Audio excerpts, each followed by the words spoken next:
Today's story is another city tour. My Little Golden Book about New York City by Apple Jordan, illustrated by Melanie Demmer.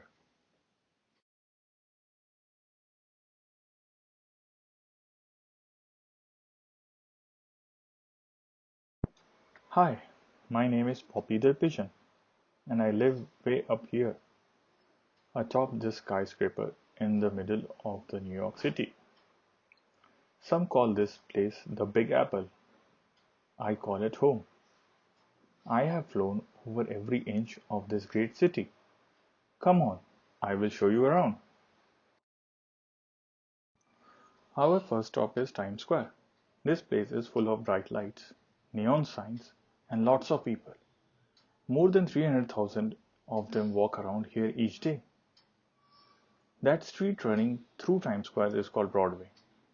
There are loads of theater on and around Broadway, where you can see some of the best plays and musicals in the world. Now let's visit my friends Patience and Fortitude. These are the two lions guarding the New York Public Library. The city's largest library was built in 1911. That means my lion friends are more than 110 years old. Not far away is the Empire State Building.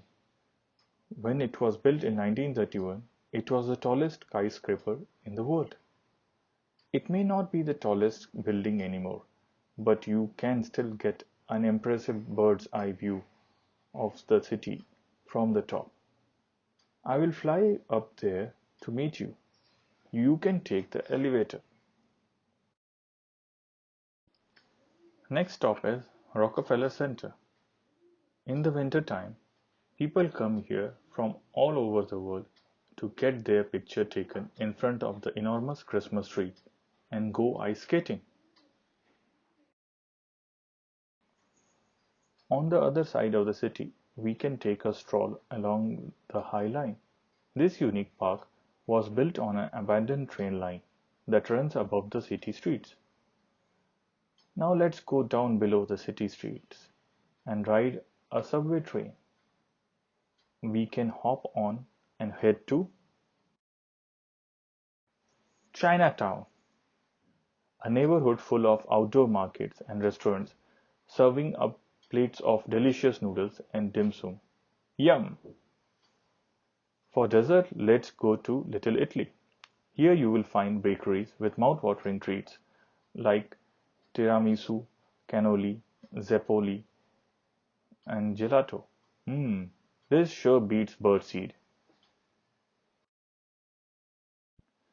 Next, a break from the crowded streets. Let's fly back uptown and spend some time among the trees and green grass in Central Park.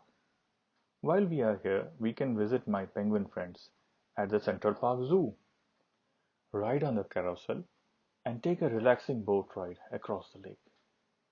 Feeling rested? Great! We still have a lot more to see. A few blocks away is Lincoln Center. Inside these famous buildings, you can attend an opera, a symphony, or a ballet. Go on in. I will take a bath in the big fountain outside while I wait for you. New York City is famous for its live performances and for its countless museums. Let me show you two of my favorites. The Metropolitan Museum of Art has more than 2 million works of art inside, from ancient sculptures to knights in shining armor to modern paintings. On the other side of the town is the American Museum of Natural History, where you will find fossils of my prehistoric ancestors, the dinosaurs. Next stop, uptown, is the landmark Apollo Theater in Harlem. From Ella Fitzgerald to Louis Armstrong to Aretha Franklin, some of the greatest singers and musicians in the world have performed here.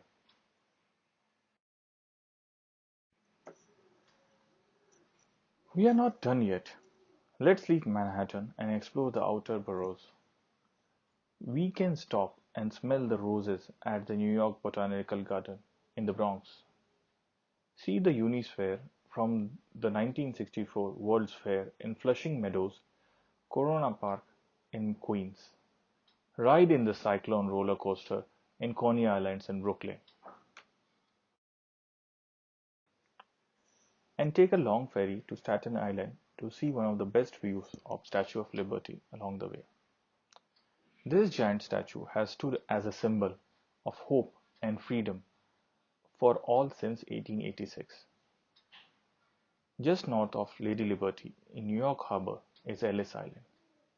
Here you can tour the National Museum of Immigration and see where many of our country's immigrants entered the United States beginning in 1892. Phew, you sure packed a lot into one day. Whether you are a night owl or an early bird, there's always something to see and do in New York City. Thanks for letting me show you around. The end. Another tour of a great city in United States, New York City. Hope everybody enjoyed this tour of the city through this book. Thanks for listening and goodbye.